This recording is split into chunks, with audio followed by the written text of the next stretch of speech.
Hola a todos, bienvenidos y es una alegría personal estar acá junto a todos ustedes. Les voy a contar una historia que no la conté nunca, que es así. Mi papá, hablé de él alguna vez, se llamaba David Mintzer, y mi papá le gustaba la filosofía, pero él tenía como una visión simple de la filosofía. O sea, las mismas cosas que te las podía decir, de un modo te las contaba con una anécdota, con una historia o con una frase. Por ejemplo, ¿no? O sea, yo me acuerdo que yo decía, tengo un problema, no sé si esta persona es buena o me sirve, que yo, papá siempre decía, más vale rico, sano y lindo que feo, pobre y enfermo, por ejemplo, ¿no? Entonces, esa frase la decía mi papá. O, por ejemplo, decíamos, bueno, nos poníamos a debatir sobre, bueno, a mí me gusta una cosa, al otro le gusta otra cosa. Entonces mi papá siempre decía, si a todos nos gustase la milanesa, ¿qué haríamos con el resto de la vaca? O sea, con esa filosofía creo que yo me eduqué y de algún modo con esa filosofía, digamos como que con el hecho de buscarle un poquitito una vuelta al pensamiento, yo me eduqué. Y creo que hoy a la mañana está pensando que con esa filosofía de algún modo lo debe haber permeado también en Darío. Y bueno, les cuento, Darío es mi hijo menor, tiene 31 años, es ingeniero, digamos como que es ingeniero de materiales, pero después hizo especialización en Data Analytics, que él trabaja más en eso, y un día se puso a estudiar filosofía, y hace de esto casi 4 años. Sí, más o menos. Casi 4 años, y hace más o menos unos meses que empezamos a debatir. O sea, empezamos a debatir. Entonces, yo veíamos la parashá de la semana y él me daba la visión filosófica, yo le daba la visión desde el pensamiento judío, y hace unos meses nos llamaron de un lugar para dar una charla, y dimos una charla juntos y la pasamos muy bien, y entonces se nos ocurrió, bueno, ¿qué charla podemos dar en la comunidad? Y entonces empezamos a pensar sobre un poquito los contrastes entre lo que es pensamiento judío y los contrastes de lo que es filosofía pura. Entonces, les presento Darío Mintzer, ingeniero, el mejor hijo menor del mundo por lejos. Bueno, vamos a debatir eso después, vamos a ver, ya tenemos una cuestión filosófica con eso. Entonces, bueno, vamos a empezar a hacer un poquito un juego entre lo que es filosofía pura y pensamiento judío. Así que Darío, adelante. Gracias por la introducción, un placer estar acá, gracias por invitarnos. Y yo quería arrancar un poco con una pregunta básica, pero que es bastante compleja, que es ¿qué es la filosofía? Y explicarles que no hay una convención de lo que es filosofía. En los últimos 2500 años un montón de autores intentaron definirla, pero sin lograr abarcar todo lo que decimos cuando decimos que hacemos filosofía. Entre ellos Platón, Aristóteles, Nietzsche, Heidegger. Y quería arrancar con una analogía para darles mi punto de vista de lo que es la filosofía. Imaginemos por un segundo que estamos en un cuarto oscuro. A oscuras completamente, no vemos nada. Sabemos que hay paredes, sabemos que hay objetos, pero no los vemos. Y de repente en una mano vemos que tenemos una linterna. La encendemos, pero la luz es muy tenue. Solo podemos ver nuestros pies y la penumbra y no logramos ver ninguna de las paredes. A lo largo de nuestras vidas vamos a ir aprendiendo, reflexionando y cargando la batería de la linterna, y la luz se va a hacer más fuerte y vamos a poder ver cada vez más el fondo del cuarto. En esta analogía, la luz es el conocimiento y el cuarto es la realidad. Hacer filosofía sería cargar la batería para tener cada vez mayor luz y poder ver mejor el cuarto o la realidad. La tarea del filósofo entonces es una tarea activa de cargar esa batería mediante reflexión, duda, charlas, debates, escuchar otros puntos de vista, para obtener más conocimiento y de esa forma ver la realidad. Avanzando un poco, la filosofía surge en el siglo VII a.C., con los padres como son Tales de Mileto, Platón, Aristóteles, y básicamente lo que nos enseña es a usar la reflexión, la lógica, para sacar conclusiones, evitando sacar conclusiones como era antes de mitos religiosos o creencias.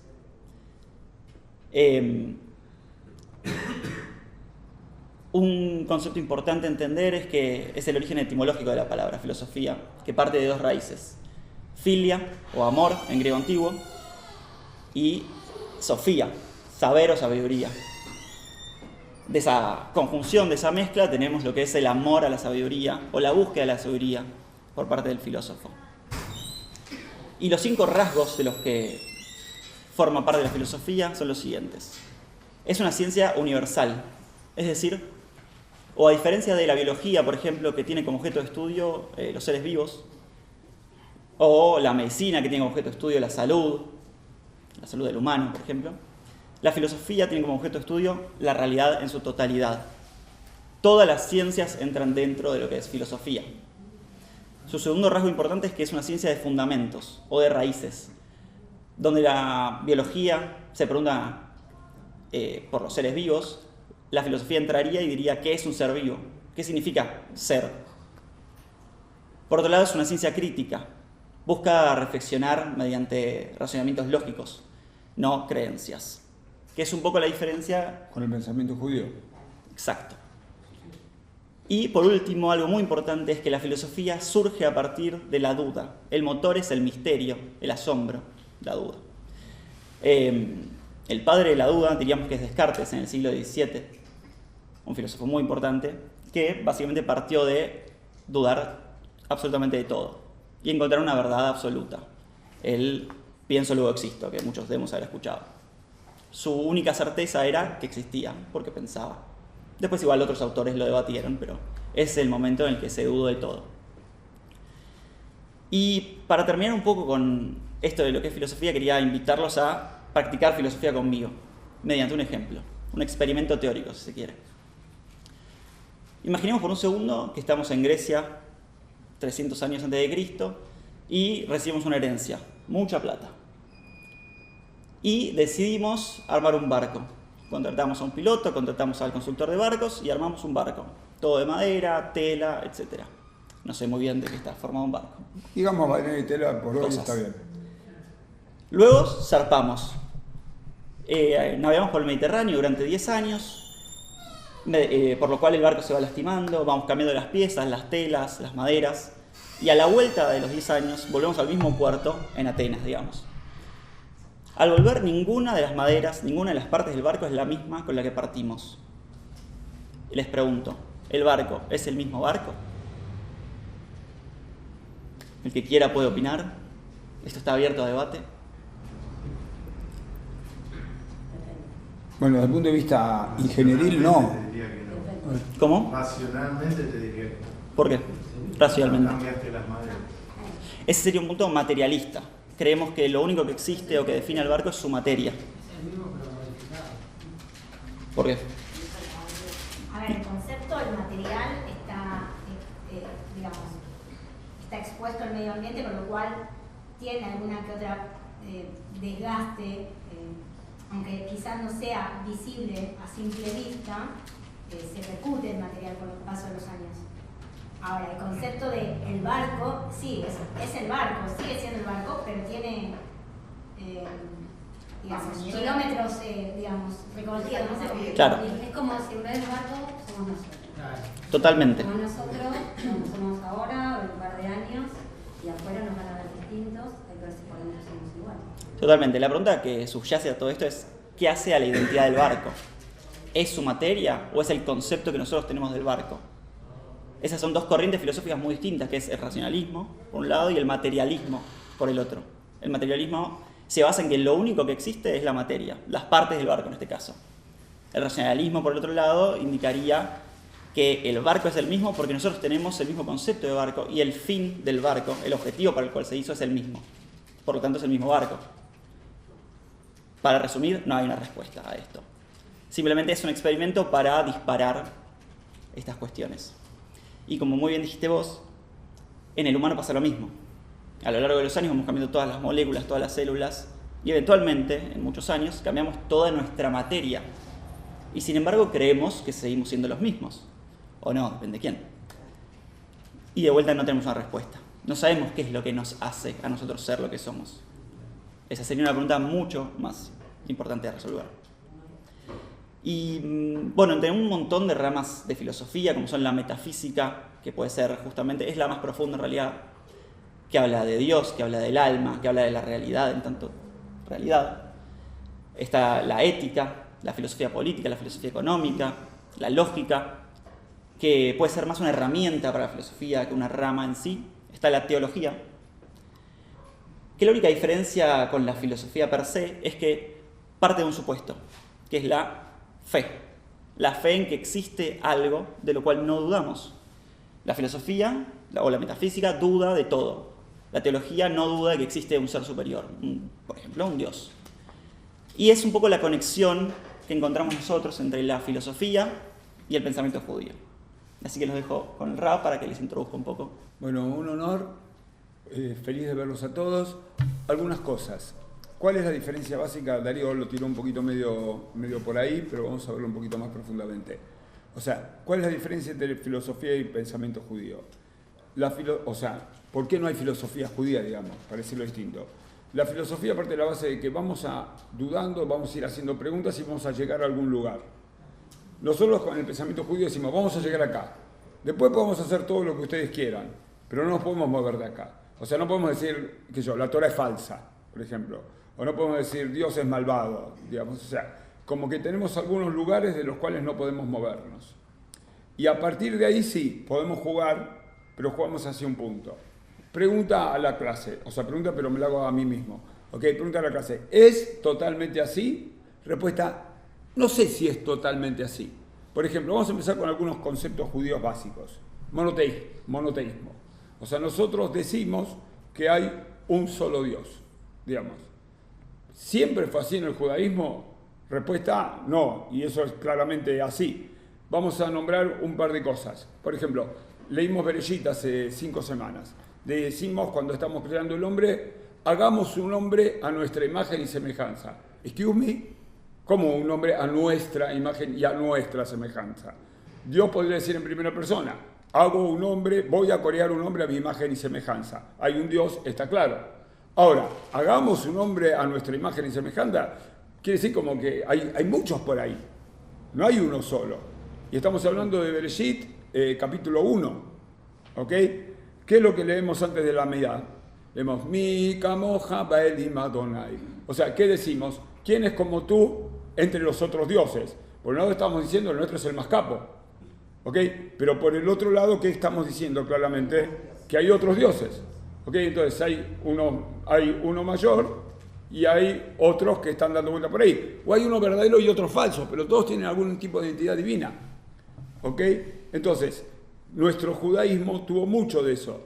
Entonces, ¿qué es lo que yo voy a querer demostrar con lo que voy a decir a continuación? Que el pensamiento judío se permea con los pensamientos de la época en distintos momentos. Y no es que siempre... si bien yo dije al principio de todo, tenemos un texto, no nos podemos mover de ese texto, entonces no podemos hacer filosofía. En realidad podemos hacer un poco de filosofía, porque el judaísmo fue cambiando el concepto de Dios y de cómo entendemos a Dios en distintas épocas, influido por distintas épocas. Entonces hubo una primera época, que yo describí recién, donde nosotros teníamos monolatría. ¿Qué quiere decir monolatría? Un Dios capo, pero hay otros dando vuelta alrededor y tenemos textos que lo dicen. Después tenemos un segundo problema, que es que las religiones antiguas, contemporáneas a la Torá, eran religiones donde tenían claramente dos dioses en pugna, el dios del mal y el dios del bien. Y a los judíos les resultaba o no resultaba sumamente incómoda esa idea de que el mismo Dios sea la causa del... el judaísmo no admite nunca que haya un Dios bueno y un Dios malo. Nosotros decimos, Baruch atah Adonai Eloheinu melech haolam, creador de... cuando decimos después del Barjú, bendito eres, oh Dios, creador de la luz y de la oscuridad, creador del bien, y decimos creador de todas las cosas, pero el texto original dice creador del bien y creador del mal. Entonces nos es muy incómodo creer en un Dios que creó el bien y que crea el mal. Más incómodo nos es pensar que hay dos fuerzas en pugna como pensaban todos los otros pueblos. Entonces nosotros, ¿qué es lo que hicimos? Por un lado creemos en un Dios único, creador de todo, pero por el otro lado nos enfrentamos al mal. Y por el otro lado, en la vereda de enfrente tenemos el zoroastrismo que dice, no, es fácil, los dioses buenos se pelean contra los dioses malos. Entonces, nosotros ¿qué hacemos? Nos quedamos en un lugar a mitad de camino, en algún momento donde nosotros decimos, Dios es creador del bien y Dios es creador del mal, pero no sabemos muy bien por qué también es creador del mal y por qué hay mal. Y hay un tercer concepto de Dios, que es el concepto del Dios ético, que es el concepto del libro de Deuteronomio, que es el concepto del Dios de los profetas, que es otro intercambio con la época, donde nosotros tenemos que hay un Dios que crea el mal solamente para castigar a la gente. O sea, como que crea el mal como forma de, como una especie de eje con el libre albedrío. Por ejemplo, Dani se porta bien, hace lo correcto, coincide con la mitzvot, le vamos a premiar a Dani. Lucas se porta mal, entonces Dios lo va a castigar a Lucas por haberse portado mal. Jamás ocurriría eso. Nuestra comunidad es una comunidad virtuosa, pero necesito un Dios que haga cosas malas también. Entonces, quedan claros los tres conceptos y cómo fueron cambiando. Primero, un Dios que es capo, pero hay otros dioses. Segundo, un Dios que es uno solo, pero nos genera la incomodidad del tema del bien y del mal. Y después, tercero, un Dios que tiene, por un lado, las cosas buenas para premiar y las cosas malas para castigar. Estos tres dioses son dioses. El primero es el Dios de la Torá y los segundos son es el Dios del Tanaj. Pero vamos a buscar un cuarto concepto de Dios o un último concepto de Dios, que es, tenemos un problema que todavía no hemos resuelto. El problema es, digamos, vamos a elegir Mariela, por ejemplo. Mariela es una persona virtuosa. Siempre hace las cosas bien, pero le va mal. ¿Qué sé yo? O sea, tiene un vecino que le rompe la pared, por ejemplo. Entonces, si hay justicia divina, Mariela no tendría que sufrir. Sin embargo, sufre. Y pensemos al revés. Perla es una persona mala y horrible que molesta a todo el mundo. Pero llega tarde a las clases, por ejemplo. Entonces, pero a Perla le va fenómeno. Todo el mundo la quiere, todo el mundo adora a Perla. Entonces, ¿cómo resolvemos el tema de Mariela, que es buena y le va mal, o el problema de Perla, que es mala y le va bien? Entonces, ¿cómo lo resolvemos? Lo resolvemos en forma conjunta con los cristianos. Creamos el concepto de la otra vida. Concepto que en el Tanaj no existía. ¿Ok? Hay una otra vida donde todas las inexactitudes que tenemos en esta vida se van a corregir. Entonces, Mariela va a ver un mundo posterior donde va a venir Gerardo Ascuy y le va a arreglar la pared a Mariela, o va a venir un mundo superior donde a Perla le van a decir, no llegues tarde, o sea, digamos, como que algo por el estilo. Les cuento, Perla estuvo hoy a las 7:30 de la mañana en Shlomit, así que es parte del decorado de este lugar. Entonces, pero bueno, esa es otra historia. Entonces, un poquitito, con esos conceptos que estuvimos jugando, chicos, con estos conceptos que estuvimos jugando un poquitito, ¿qué es lo que les quise demostrar? Les quise demostrar que no es tan así lo mismo que yo acabo de decir. O sea, como que por un lado quedamos en que no hay una filosofía judía porque el judaísmo parte de la base que hay cosas que no podemos mover. Pero en realidad, parte de esas cosas que no podemos mover, sí las fuimos moviendo en distintas épocas frente a determinadas circunstancias. O sea, fíjense qué permeados estamos con el cristianismo, que en el mismo momento en donde aparece Cristo y el cristianismo que vienen a decirnos, o sea, los buenos tendrán el reino de los cielos y todo ese tipo de cosas, en ese mismo momento nosotros creamos otra situación donde nosotros decimos, bueno, el judaísmo crea el concepto de Olam Haba, del cual vamos a desarrollarlo un ratito antes. Darío. Perfecto. Bueno, ahora vamos a leer un par de citas de Génesis 1 y 2. ¿Puedo interrumpir un minutito? Sí, bueno, me da mucha envidia mi hijo, o sea, cuando hablo solo no viene ni la mitad. ¿Ok? Así que, bueno, Darío, algo... Aprendí todo de vos, así que... Bueno, adelante. Bueno, vamos a leer un par de citas de Génesis 1 y 2. Y la idea es yo preguntarle desde mi carácter de filósofo a un rab para escuchar sus respuestas y ver un poco la diferencia entre mi lectura alegórica completamente y su lectura como rabino o pensador judío. Dale. El cual quizás busca alguna guía moral dentro Sin de duda. lo que es la Torá. El árbol del conocimiento del bien y el mal, que espero que hayan escuchado. Y mandó el Señor Dios al hombre, diciendo: de todo árbol del huerto podrás comer, mas del árbol del conocimiento del bien y del mal no comerás, porque el día que de él comieres, ciertamente morirás. Y yendo un poquito más adelante en el texto: pero la serpiente dijo a la mujer: no moriréis, sino que sabe Dios que el día que comáis de él serán abiertos vuestros ojos, y seréis como Dios, conocedores del bien y del mal. Algunas preguntas que se me dispararon al leer esto son: si el conocimiento del bien y del mal era peligroso, ¿qué significa que Dios lo haya puesto al alcance del hombre? Bueno, ya empezamos con un tema como complicadísimo, ¿ok? Porque el texto es como que el Señor que escribió este texto quería ponernos un Dios que la tenía clara, pero al mismo tiempo quería traerle problemas al hombre, entonces no sabemos bien cómo lo resuelve. Entonces pensemos lo siguiente: Dios crea el hombre, entonces lo crea, digamos, lo pone en un jardín, todo bien. ¿Por qué tiene que poner un árbol donde haya la posibilidad de portarse mal? Pues nosotros decimos, bueno, el hombre se portó mal, comió el fruto del árbol, desobedeció, etcétera, etcétera, etcétera. Pero vos me pusiste el árbol ahí. Vos no me hubieras puesto el árbol ahí, yo hubiera estado feliz, estaríamos todos ahí, ¿ok? Mariano no tendría la pared agrietada, o sea, como que Perla llegaría temprano, pobrecita, o sea, como que todas esas cosas no nos pasarían, ¿ok? Claro, o sea, los chicos, todos, o sea, ¿qué es lo que pasa? El primer tema que Dios introduce es que Dios genera una ficción. Entonces, o sea, o el autor lo hace Dios genera una ficción, como que ya desde el día cero es como que tenemos que convivir alegremente con un Dios que teóricamente creó un mundo donde todavía no existe el mal, pero que el mal está, porque evidentemente está latente en algún estado en el árbol.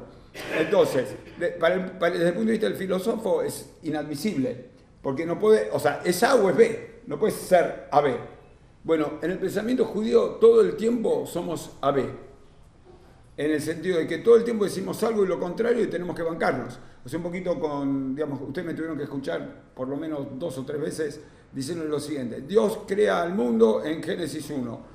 Y lo vuelve y crea al hombre en Génesis 1 el día 6. Y lo vuelve a crear el día 8. Entonces, ¿cómo? Si no lo habías creado el día 6, para un religioso es una cosa totalmente aceptable. ¿Ok? Es parte de nuestro sistema de pensamiento. Para un filósofo es imposible, o sea, estalla. O sea, sí, ¿cómo? Leí en el 1 que está creado. Entonces leo en el 2 y en el 2 es como que de repente lo crearon de vuelta. ¿Para qué lo crearon de vuelta? Si ya lo habían creado hace un ratito. Esperen, hago un segundito de pausa si apagan el teléfono tranquilos. ¿Listo? Está perfecto. Entonces, bueno, sigo chicos. Entonces, nos enfrentamos entonces a choques de trenes. Desde el punto de vista filosófico, todos nuestros textos son choques de trenes. Entonces, el primer choque de trenes lo tenemos justamente en el Génesis. ¿Ok? Teóricamente la mujer no era mala. Entonces, ¿por qué desobedece? ¿Ok? ¿Qué es lo que hace que una mujer se ponga a desobedecer? Desde el punto de vista filosófico, no sé, Daro, pero me parece que es como inimaginable que uno se va a poner a desobedecer. Dios te creó bien, te hizo bien. Sin embargo... No, yo creo que desde el punto de vista filosófico era un mal, digamos, un mal necesario para el humano para ganar su libertad. Entonces el texto lo que nos muestra de alguna forma es que Dios le enseña al humano a ser independiente de esta forma. Logra obtener un conocimiento parecido al de Dios, como dice la serpiente, y poder diferenciar entre el bien y el mal, que es lo que un poco nos hace a nosotros ser humanos. Pregunta a la clase: ¿para qué aparece esta historia en el Génesis? Yo contesto una cosa, pero alguien que conteste más cosas. Para justificar cómo se creó el mundo. O sea, de repente nos encontramos con el mundo, bueno, ¿cómo se creó? ¿Cómo empezó esto? Entonces, bueno, ¿a alguien se le ocurrió? Bueno, Dios creó al hombre, lo creó de un determinado modo. ¿Por qué más tenemos esta historia? Para mí es la base. Dale, María. La base de todo. La base de todo. Claro, Contanos. Pensás, arranca, por ejemplo, diciendo que tenés oscuridad y claridad. Digamos. Sí, pero vio que era bueno tener 2 cosas tan dispares. ¿Entendés? Sí, perfecto. Desde ahí arranca todo. Entonces, nuestra vida es esto. Nuestra vida es blanco y negro y está bueno que sea así. A veces cuando uno dice no está bueno estar está bueno. ¿Qué opina acá? No, el yo creo ingeniero? que planteás algo muy interesante, que es que lo bueno existía antes de que exista todo. Dios ya conocía el bien y el mal, o sea, vio que al separar la luz y la oscuridad era bueno. Lo primero que te preguntaría es, ¿qué es bueno? ¿Es algo que Dios decide? ¿Dios solo decide lo bueno y lo malo? Uno cuando lo lee rápido, vos lo interpretás como, está bueno que estén las dos cosas, ¿sí? Mientras estaban hablando antes de esto de dar la libertad, la independencia, yo lo pensaba, no sé si porque trabajo todo el tiempo con chicos, un padre cuando tiene a su hijo y esta cosa de la independencia, que a veces le cuesta, y cuando salís no es de la jaula, de la casa de tus padres, a veces decís, che, esto no era tan bueno, era mejor estar en casa, mamá me hacía la comida, me daba la ropa, me daba la plata, no tenía que pensar si me alcanzaba o no me alcanzaba, no me levantaba a la hora si quería o no quería. Cuando lo ibas contando, lo ibas relacionando un poco con esto, ¿no? Como tenemos a Dios Papá, que crea a sus hijos, que está todo, yo no sé si no estaba el bien y el mal, creo que sí estaba, y esta cosa de no lo toques o no es como, che, ¿cuánto más rápido te vas a ir de la casa de papá o no? No sé, a mí se me hizo como Totalmente. un poco una fantasía mientras estaba escuchando. Casi que puede ser una invitación a finalmente que se vayan de la casa de papá, o sea, Sí, sí, que los sí. echen del Edén. Entonces, Yo no lo eché a Darío, se fue solo. Elegí por mi ¿Cómo cuenta. arrancás no sé, a mí a veces me parece que el tanaje es como la constitución de un país, ¿no? Viste que Sí. tenés las bases de todo. Entonces, ¿cómo arrancás esto? Y bueno, y este cuentito, y la historia de la humanidad, de ahí para lo que siga, tengo que empezar con lo básico. Y lo básico es esto, ¿no? Pero lo llamaron como día uno, podía ser lo primero esto, lo segundo te voy explicando. Pero siempre cosas contradictorias, por eso decía lo de la oscuridad y lo de la luz, y que tener las dos cosas está en cierta manera bueno. Porque a veces si tenemos lo malo y conocemos lo malo, lo podemos modificar. Si no lo conozco, no lo sé. Es como, vuelvo a mí, Sí. ¿no? Con mi trabajo, yo soy médica, entonces si yo digo que el paciente siempre se cree que está bien, nunca se va a dar cuenta que se puede enfermar y no va a prevenir nada. ¿Sí? Entonces sería un poquito eso. Si yo sé que hay A y B, o hay Z, mejor dicho, puedo hacer algo para cambiar. Por eso empieza. Fue esto y vio que era bueno. Hizo esto y vio que era bueno. Y a lo último dejó la frutilla del postre, que fue el hombre. Que si miramos en todo cómo se maneja este universo o esta tierra, es el que siempre empezó a hacer un poquito de lío en todo, ¿no? Cómo se manejan los animales, nosotros siempre metemos ahí la cosa para ir modificando algo. O sea, mientras estaban hablando, No, totalmente. filosofaba. Está muy bien, por eso Primero- estamos. Vale, por eso estamos. ¿Alguien más quiere agregar algo a los hermosos conceptos de Marie? Es fácil, no es fácil porque puso la vara alta, pero ¿alguien se anima? ¿Alguien quiere decir algo más? Estuve muy cerca del platón, ¿viste? No. Bueno, te cuento, Darío, la humildad del público promedio es así siempre, ¿eh? O sea, te vas a encontrar solo con eso. Está muy bien. Hago solamente una aclaración de concepto, que es, o sea, cuál es la utilidad que el Rambam, por ejemplo, que va a venir muchos años después, le encuentra al mal. O sea, claramente un poquito el libre albedrío, y aparte es como, Darío creo que medio lo dijo así de costadito, solamente podemos saber si somos buenos, si hay algo malo para hacer, digamos, ¿no? O sea, si nosotros no tuviéramos nada malo para hacer, seríamos buenos siempre, digamos. O sea, ¿cuál es el punto? O sea, todo nos tiene que doler un poco. O sea, todos seríamos generosos si tuviéramos una máquina que nos va dando plata todo el tiempo. Pero, o sea, cada vez que le damos algo a alguien, sabemos que es... O sea, si le doy a alguien algo, no puedo hacer esto otro, o así sucesivamente. Entonces, justamente, el mal es como la prueba que nosotros tenemos de que somos buenos, si querés. O sea, si vos, digamos, como que tú tenés todo servido y haces todo correcto, digamos, como que no tenés mérito. El mérito es justamente que vos estás confrontando aparte contra tus instintos, estás confrontando contra tu deseo, o sea, que te gusta más la mujer del vecino que la tuya, todas esas cosas te pasan, no en esta comunidad, pero digamos, como que justamente, y elegís la tuya y dejaste la otra es porque, bueno, de algún modo tuviste alguna tentación, pudiste jugar con esa tentación y pudiste salir exitoso.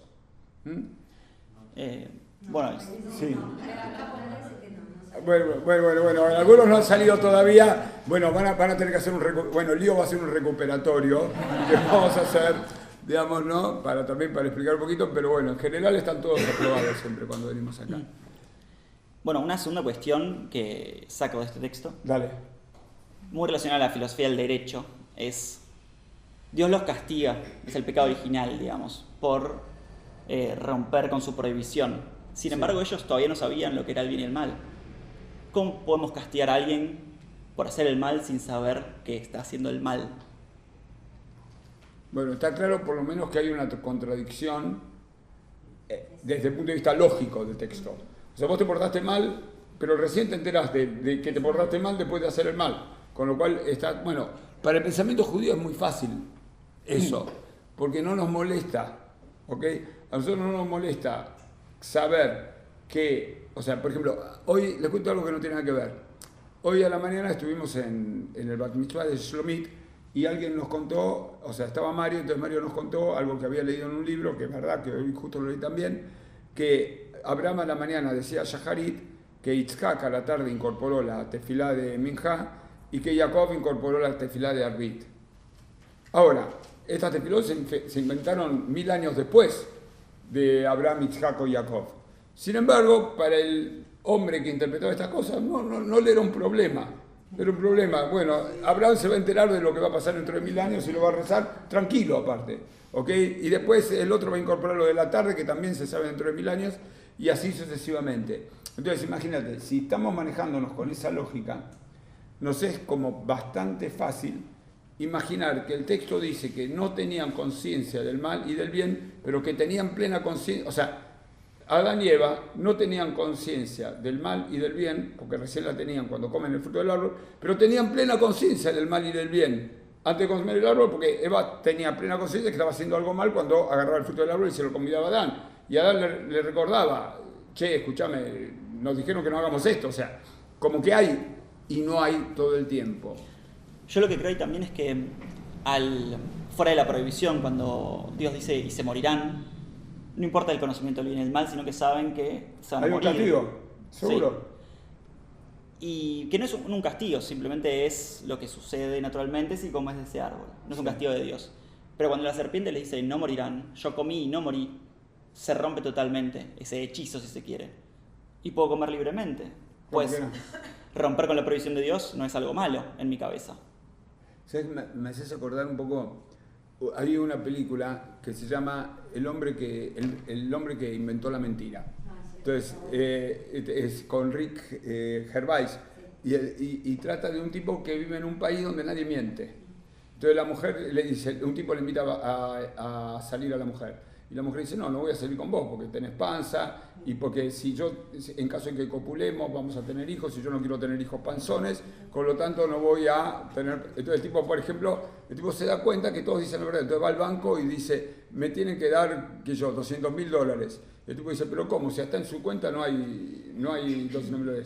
Debe ser un error del banco. Porque si yo les digo que tengo $200.000 en la cuenta es porque tengo $200.000. Le piden disculpas y le dan los $200.000. Entonces el tipo empieza a inventar como esas fantasías. Y un poquitito el relato de Adán y Eva tiene esa misma situación. O sea, la mentira no estaba inventada. La inventa la serpiente por primera vez en el hecho y de algún modo Eva no estaba preparada para recibir esa mentira. Entonces por eso reacciona, por eso la serpiente, que era astuta, arum en hebreo, entonces arumá, entonces justamente pasa eso. Entonces yo creo que de algún modo tenemos como que con la Torah vamos inventando cosas. O sea, en la parashá de esta semana vamos a inventar por primera vez, vamos a ver dos cosas que pasan por primera vez.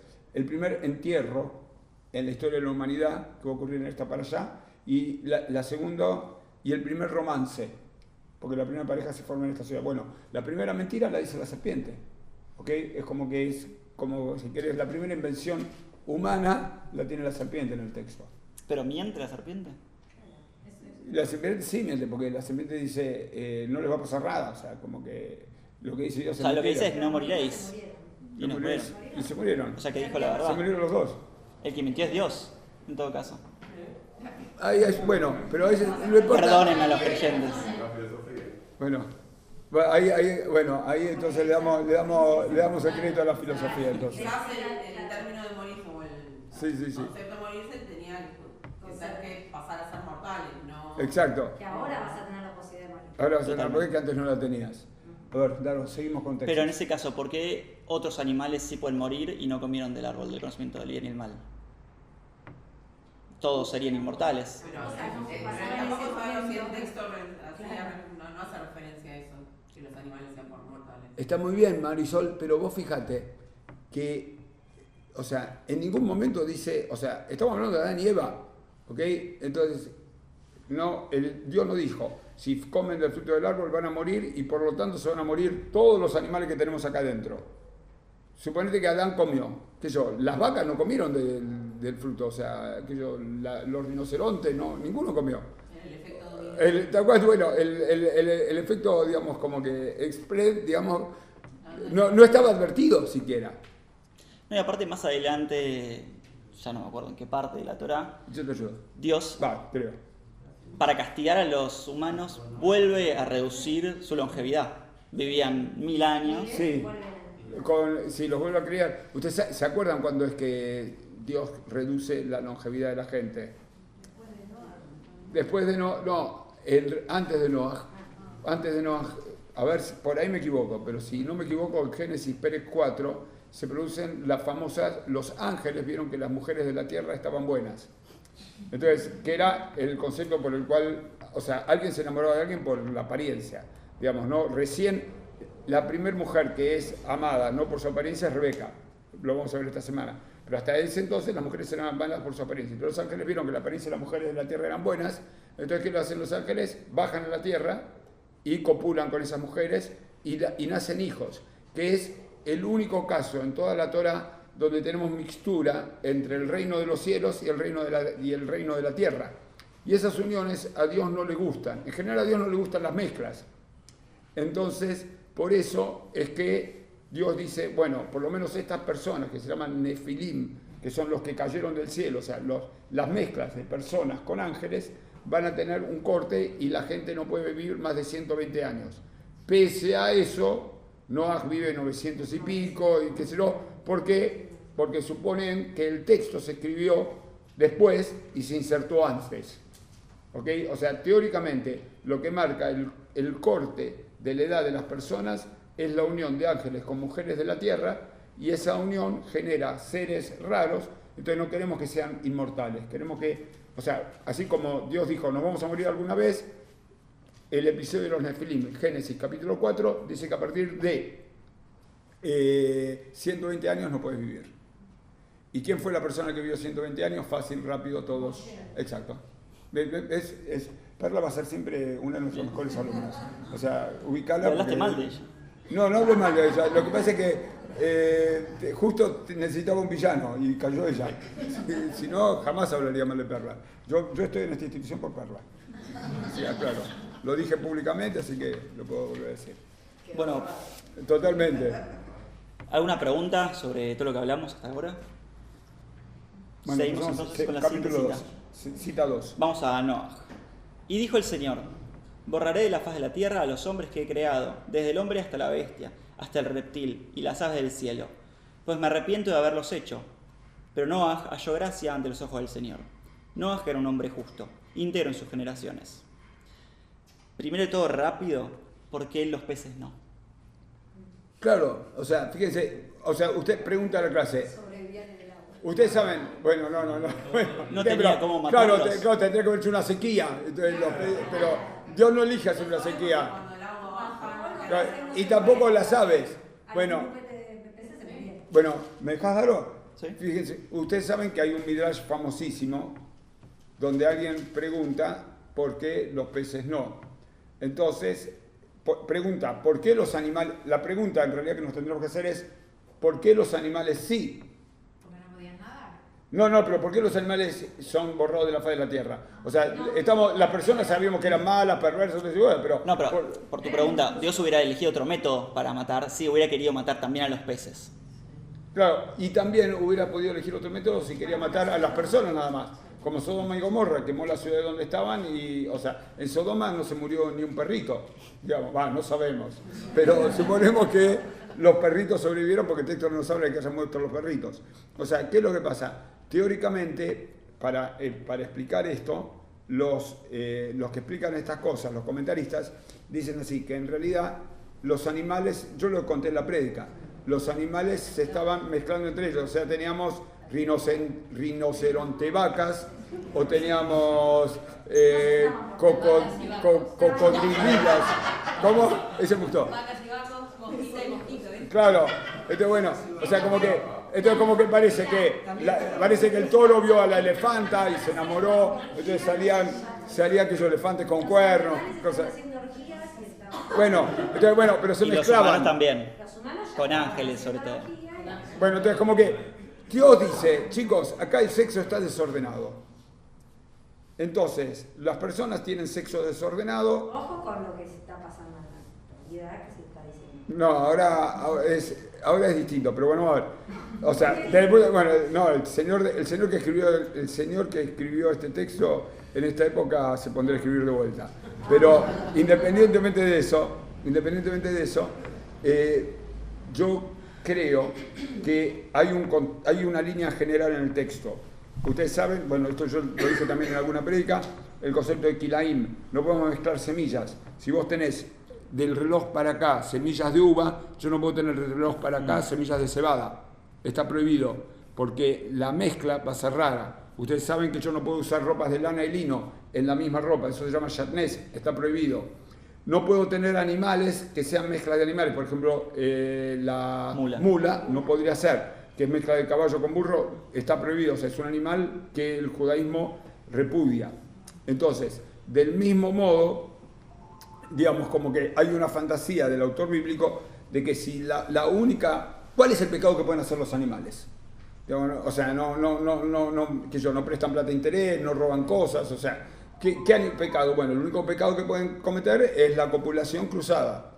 Entonces, le adjudican a los animales copulación cruzada, entonces con eso los animales justifican morirse. Y aparentemente los pescados no, parece que a los langostinos solo les gustaban las langostinas, parece que a las ballenas solo les gustaban los ballenos, entonces como que esa parte está ordenada y por eso los peces se salvan. O sea, todo eso para contestar la pregunta de Darío. O sea, por eso los peces se salvan, ¿ok?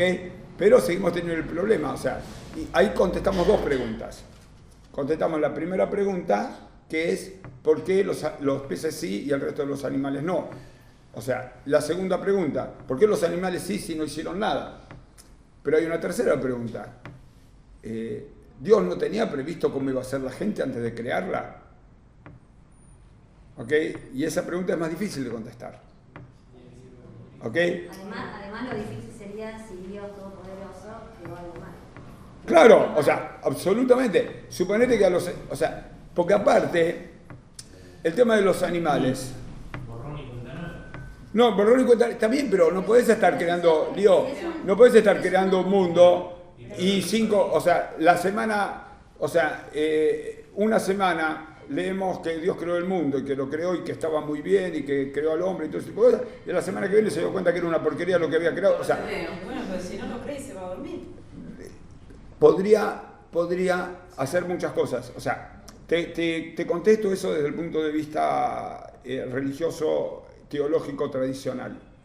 El hecho de que Dios haya creado el mundo y que las cosas pasen, no significa que Dios no las cree todo el tiempo. O sea, teóricamente, Dios hace que, independientemente de que ayer a esta hora era de noche, Dios hizo algo para que hoy a esta hora nuevamente sea de noche, de modo activo, y mañana a la mañana va a ser algo activo también para que salga el sol. Que nosotros es algo que lo damos por hecho, pero cada vez, o sea, que haya aire en el mundo, es, desde el punto de vista teológico, una renovación constante. Es como que Dios nos estuviera tirando aire a nosotros todo el tiempo, y nosotros estamos todo el tiempo respirando, pero Dios haría así, se nos acaba el aire, el sol deja de dar vueltas, o sea, el mantener la naturaleza en funcionamiento ya es, desde el punto de vista teológico, una tarea constante que Dios hace. ¿Ok? O sea, lo que nosotros llamamos la naturaleza es intervención divina.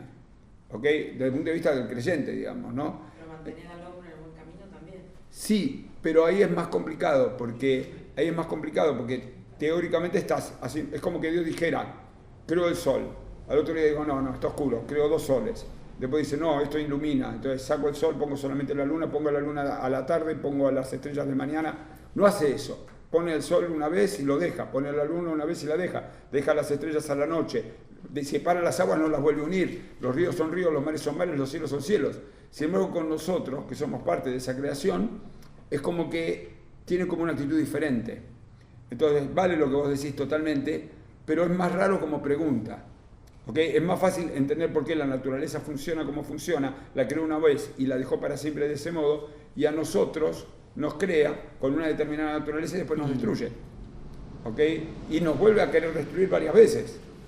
¿Okay? Con lo cual, el concepto de Dios del texto, ahora Pocho, ya mismo te escucho, es casi como un nene caprichoso. Pocho. Pero si decimos que Dios es todopoderoso, ¿por qué es todopoderoso? Llevándolo a imagen y semejanza. Dale. Porque prueba y guerra y mejora. Pero ¿cómo erra un ser todopoderoso? Bueno, quizás no lo era siempre. O sea, ahí hay un concepto, pero fíjate. De hecho, perdón, lo que nos Dale. muestra el texto es que Dios no era todopoderoso. Si se arrepiente, si se equivoca, si encima su creación comete pecados con los cuales él no está de acuerdo y decide Puede ser castigarlos. poderoso y con su poder no haber hecho lo necesario. Pudo haber utilizado erróneamente determinado poder. Y decir, la cagué. Bueno, pues vamos a empezar. ¿Y no te hace también poderoso demostrar a lo que vos estás creando que te podés estar equivocando? ¿Entendés? Y así como lo que le creaste, lo Sin duda. Puedes sacar Sin cosas duda. que está mal y demostrar a tu creación, a tu hijo, que mira, sos o cualquier cosa, pero mira, puedes equivocarse, arreglarse, cambiar, modificar y seguir. Ahí tenemos una concepción de Dios, me parece que es un poco distinta entre los que estamos hablando, que es un ser omnipotente, omnibenevolente. Sí, omnibenevolente. O No sea, tiene omnisciente. capacidad de hacer algo mal. Nosotros lo que estamos hablando es un Dios muy poderoso con la posibilidad de errar. Que son dos conceptos distintos y válidos. Simplemente nos tenemos que poner de acuerdo de lo que estamos hablando. Y me parece que el judaísmo un poco lo que Permea, o sea, sí, o sea, totalmente. justamente el judaísmo va permeando distinto, o sea, hay algo, si yo les quiero que hoy les quede un conocimiento, o sea, aparte de que el judaísmo es divertido y de que Darío es un capo, si yo tengo que pedir un tercer conocimiento, es que el concepto de Dios en el judaísmo es un concepto mutante. ¿Ok? Eso es algo que todos tenemos que saber desde el principio. O sea, si alguien dice, Dios siempre fue así, siempre será así, nuestro concepto de Dios es siempre el mismo, siempre creemos en lo mismo, eso está absolutamente desmentido a lo largo de 3 textos. O sea, tenés miles de textos y en cada uno de los textos vas a encontrar una imagen de Dios diferente. ¿Ok? Y todas conviven. Y en general vas a tener una evolución del concepto de Dios a medida que va pasando el tiempo. O sea, el primer Dios claramente es antropomórfico. Tiene manos, pies, voz. O sea, el Salmo 29, que le decimos 9 veces Kol Adonai, la voz de Dios. Pero ¿cómo? Excuse me, ¿Dios habla? Y no es que dice la voz de Dios metafóricamente, la voz de Dios es poderosa, la voz de Dios se escucha, la voz de Dios brama en el mar, o sea, ¿cómo es esto? ¿Ok? Vos decís que hay un montón de textos y entonces distintos, pero esos textos los escribió el hombre. Los escribió el hombre, los escribimos distintos hombres, los escribimos distintos hombres y en distintas épocas. Con lo cual, en la medida, por eso vuelvo un poquito al tema de la filosofía, o sea, la tesis de esto es ver en qué medida filosofía y pensamiento judío se nos cruzan. ¿Ok? Entonces, teóricamente, pensamiento judío tiene textos inmutables y no tiene lugar para la filosofía. La realidad es que no es tan así, porque vamos mutando constantemente. El concepto de Dios de hace 3.000 años, claramente no es el mismo concepto de Dios que podemos tener ahora, y no es el de hace 1.500 años. ¿Ok? En la generalidad del judaísmo, o sea, hoy hay tipos que tienen un concepto de Dios hace 3.000 años, pero muy poquitos.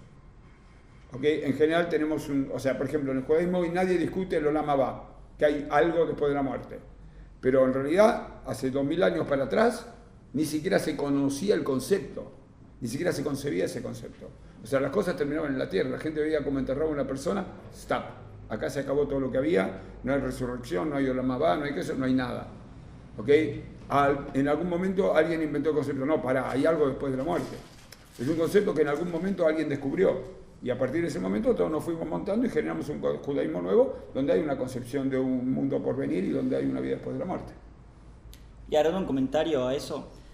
Hay un filósofo muy conocido que se llama Spinoza, del siglo XVI, que fue el primero quizás, con Maimónides, que hizo una lectura más literal, o menos literal, perdón, Sí. de lo que son las escrituras. Y a partir de eso podemos hablar de esta forma y debatir y discutir que lo que leemos en el texto no es historia, ¿no? Que no necesariamente pasó así. Y a mí me parece muy interesante. Bueno, nos queda un tercer texto todavía. Un problema importante en este texto Dale. es ¿qué es lo que Dios considera justo? Temón. Y si lo justo es arbitrariamente la voluntad de Dios o si es un concepto universal. Hay un tema más todavía, que Darío lo dispara y que yo lo levanto todavía.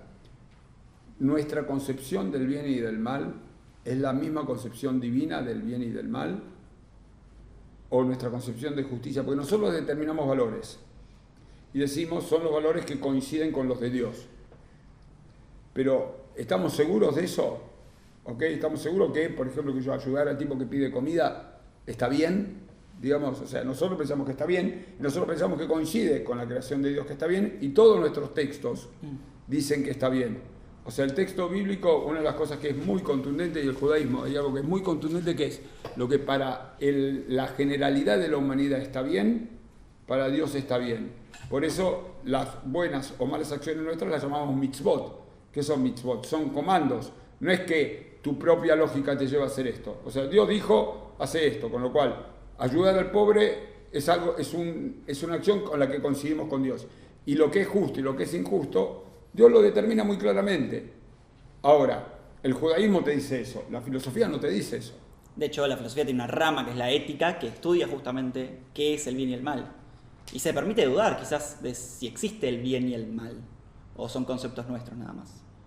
Entonces, por ejemplo, Kant, por ejemplo, o sea, me meto, o sea, es tu mundo, Sí. me dejas un minutito.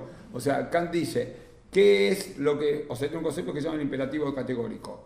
¿Qué es lo que está bien? Está bien es lo que para mí está bien, pero para el mundo está bien, entonces está bien. O sea, por ejemplo, qué sé yo, si yo le robo, qué sé yo, el reloj a Laura, por ejemplo, ¿no? Para mí está bien, porque voy a tener la posibilidad de tener un reloj y ver bien la hora y todo ese tipo de cosas. Pero si todos hacen lo mismo, o sea, todos le roban el reloj al otro, el mundo es un desastre, ¿ok? Entonces yo por ahí me quedo con lo que es tuyo y a mí me sirve. Pero si todos se quedan con lo que es suyo, alguien me va a robar a mí también y entonces el mundo se pone peor. Entonces, de algún modo, la búsqueda de la justicia tiene que ver con valores que pudieran repetirse N veces y que todos estemos de acuerdo. Yo diría que vayamos Y que haga el mundo mejor, digamos. Sí. Yo diría que vayamos al último concepto antes que la gente se nos ponga a bostezar. Vamos, Eso me vamos. frustra. Me duele, o sea, le digo, hagan todo menos bostezar, ¿ok? Yo soy muy sensible, ¿ok? Entonces ustedes se ponen a ver y Se lacrimeo. contagia y se pone a dormir. Tal cual, o sea, hagan pregunten cosas, hagan lo que sea. Pueden decir blasfemar el nombre de Dios, lo que sea. Esto ya blasfemé bastante, lo que sea, aparte. pero no pueden bostezar, ¿ok?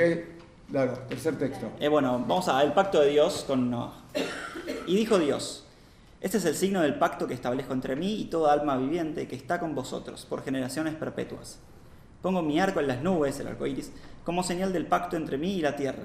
Y sucederá que, cuando haga venir nubes sobre la tierra, se verá el arco en las nubes. Y me acordaré del pacto entre mí y vosotros, y toda alma viviente de toda carne. Y no habrá más diluvio para destruir toda carne. Primera pregunta.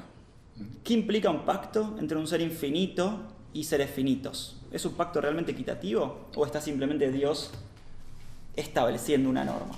Claro, o sea, pregunta a la clase. ¿El pacto de Dios con Noah es un contrato de adhesión o es un pacto? Está bien lo que dice Perla, pero justifique su respuesta. Es un pacto porque Dios promete que nunca más va a mandar un diluvio. Entonces, ¿cuál es la muestra que da el arco iris? Está bien, pero... Es una promesa, entonces, de Dios. No es un pacto entre dos seres. Como cuando los chicos que Es una promesa. Totalmente. No, Porque está Dios claro. no perdería nada con romper el pacto. Totalmente, porque De hecho lo rompe. El pacto De hecho, rompe. es una promesa. Es una promesa, está muy bien. Un pacto es entre iguales. Totalmente. Exacto. No, pero aparte de un pacto es como las dos partes ponen sus condiciones. Perdón, María, estabas hablando. No, que digo que ese es un poco lo que decía Sabi, que por eso dije lo de los dedos atrás cuando uno estaba, ¿no? Como diciendo, dale, yo te, mirá, no sé, no, es como ponele, portate bien y más o menos yo voy a hacer.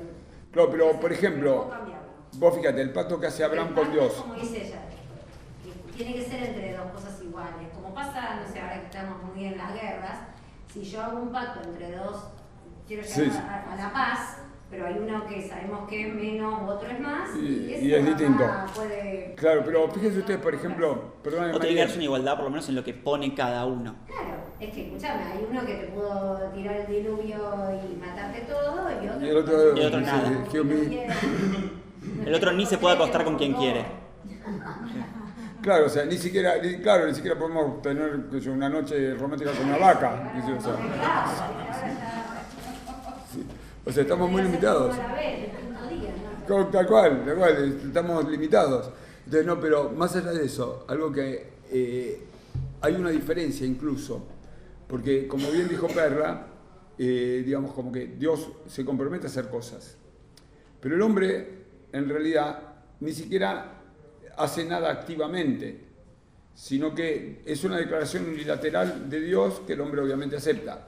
El pacto de Abraham, por lo menos, o sea, ¿cuál es el pacto de Abraham? El pacto de Abraham es, Dios le dice a Abraham, si vos te circuncidas, yo me voy a encargar de que tu descendencia sea numerosa. Abraham cumple, se circuncida. Entonces Dios tiene que cumplir y cumple, su descendencia es poderosa y le va a dar la tierra a los descendientes de Abraham. ¿Ok? Ahora, entonces por lo menos, si bien Abraham no pone ninguna condición ni pide nada, por lo menos se supone que lo que Dios le da es algo que le va a gustar. O sea, porque Abraham viene diciendo hace un ratito, no tengo hijos, ¿y qué me va a quedar? Entonces Dios le dice, yo te doy esos hijos, pero te pido algo. Entonces, si bien no es un pacto entre iguales, por lo menos hay una condición que cada uno pone. Si bien Abraham no dice explícitamente, quiero que me des la descendencia o quiero que me des la tierra, venía de quejarse hace un ratito, de decir, no, pero no puede ser, no tengo hijos, voy a morir solo, todo ese tipo de cosas. No, yo te doy hijos. Pero, pequeño sacrificio, digamos, ¿no? Entonces, esa es como la condición que Dios le pone a Abraham. Que aparece una condición arbitraria, rara, inexplicable. O sea, ¿por qué tenemos que hacer esto?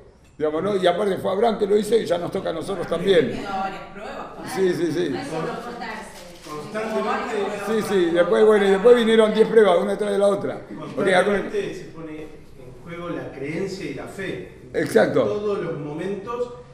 Ahora, ¿qué necesidad tiene Dios de que Abraham crea en el pacto o Noah, de que le da la muestra del arcoíris y diga, bueno, ok, sí, yo hago? ¿Por qué? ¿Por qué tiene que creer? ¿Por qué necesita Dios esa fe y esa creencia? ¿Contestás vos o contesto yo? Contesta vos porque yo no tengo idea. Bueno. Les cuento. El tema es el siguiente. Nuestro concepto de Dios en el momento del pacto de Noah es un concepto de Dios muy antropomórfico, que necesita, o sea, hasta el día de hoy, nosotros creemos en un Dios que necesita ser amado, que es una de las características que los pensadores teológicos modernos antropomorfizamos a Dios. O sea, los pensadores judíos modernos siguen diciendo que Dios necesita de nosotros. Que cuando en realidad podemos decir que Dios, ¿qué pueden? Maimónides, que es un hiperracional, todos dicen que Dios necesita que el hombre lo ame. Todos dicen. Ninguno puede decir exactamente qué quiere decir ese Dios que lo ame. O sea, no es que Dios, o sea, no sabemos qué es. En general, la respuesta súper clásica sería que cuando nosotros cumplimos mitzvot o cuando hacemos buenas acciones, es nuestro modo de demostrarle a Dios que lo amamos y eso hace que el cosmos funcione como más en orden. En la época de los korbanot, en la época de los sacrificios era más fácil. Alguien dijo que a Dios le gusta el olor de vacas quemadas. Entonces, ¿qué hacemos? Quemamos vacas en el templo, una detrás de la otra, y cuando queremos dejarlo a Dios muy contento, quemamos muchas vacas. Entonces Dios se la pasa todo el día oliendo el olor de la vaca quemada y Dios es feliz. Ahora alguien cambió ese concepto y dice, no, pará, no son vacas quemadas lo que Dios quiere. Lo que Dios quiere es que nos portemos bien. Entonces, y todavía conservamos ese concepto. Y porque todavía seguimos considerando que el grueso de las mitzvot que Dios nos dio son coincidentes con la ética divina.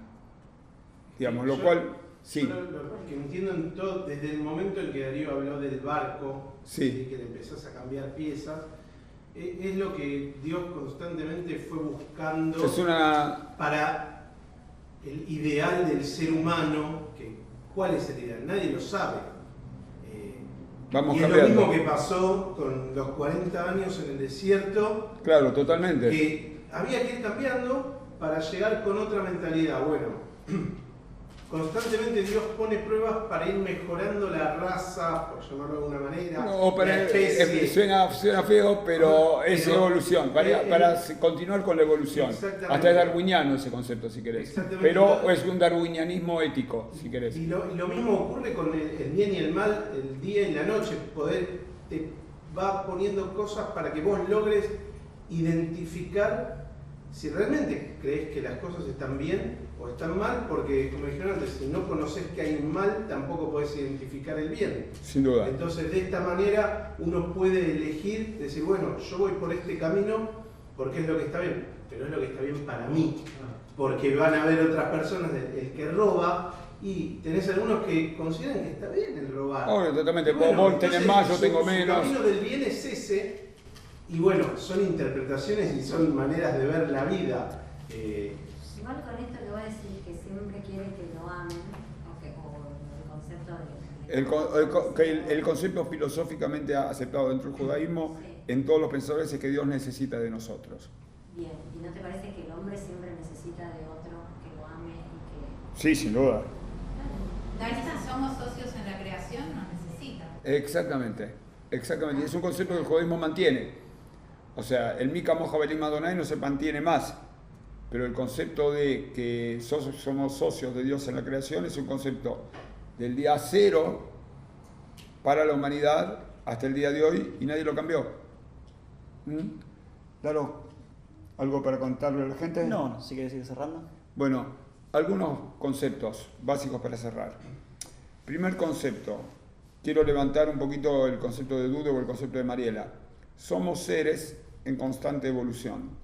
O sea, somos barcos que vamos cambiando las piezas, o somos personas que van cambiando las células, o somos personas que vamos cambiando y evolucionando nuestro pensamiento, y está bien que sea así.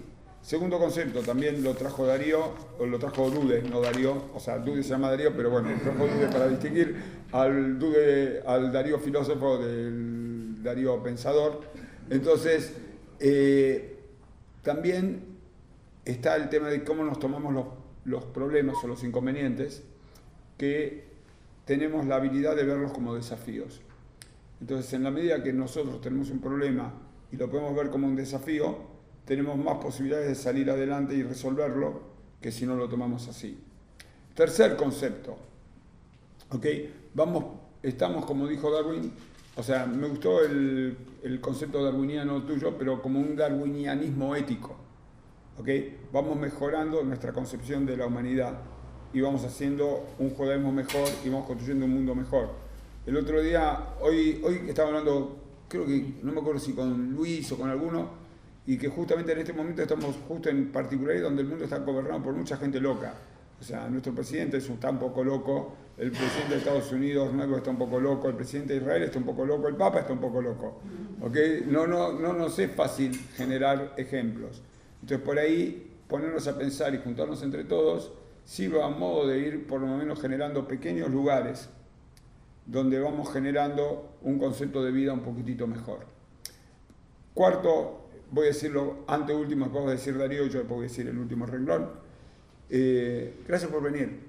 Me encantan estos encuentros y me encanta la posibilidad que tenemos de ponernos a pensar judaísmo, y obviamente yo estoy como que no entro en la silla por el orgullo que siento de verlo a Darío hablándole a mi comunidad. Así que eso es una cosa impresionante y un poquito del recuerdo del abuelo, que era un filósofo en potencia también, así que sos continuador de un linaje de Mitchell pensadores.